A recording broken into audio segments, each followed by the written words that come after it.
माननीय मुख्यमंत्री जी जो मुद्दा था उस मुद्दा पर बोल नहीं रहे थे। कुछ बातें आई जो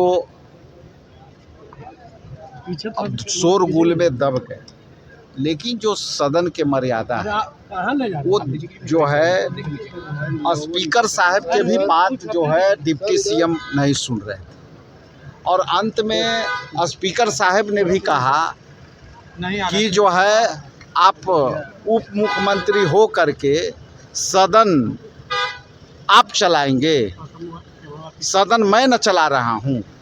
उसके बाद भी डिप्टी सीएम जो है चुप नहीं रहे। अंत में स्पीकर साहब ने सारी कार्यवाही को 2 बजे तक बंद कर दिया। अब समझने वाली बात है कि कौन क्या बोला। तो सदन के अंदर जो बातें आती है वो सारी बातें सबको ख्याल रखना पड़ता है, चाहे वो सत्ता हो चाहे वो विपक्ष हो।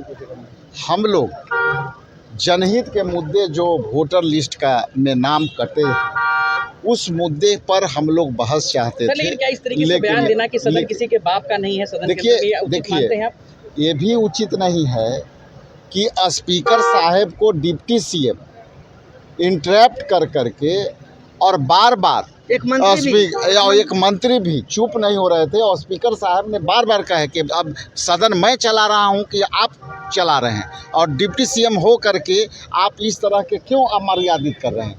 तो देखिए ये एक चीज़ को जोड़ करके देखना उचित नहीं है, इसको भी देखना चाहिए कि सदन के अंदर जो मर्यादा है, हमारे स्पीकर का भी मर्यादा का सवाल है और जो सत्ता पक्ष के लोग हैं वो भी धनखड़ जी जैसे सदन चलाना चाहते हैं, टिप्पणियां उस पर होनी चाहिए। आपके साथ भी धक्का मुक्की हुई मार्शल द्वारा की गई। देखिए धक्का मुक्की उसमें पहलू ये है कि सरकार एकदम बैक फुट पर है।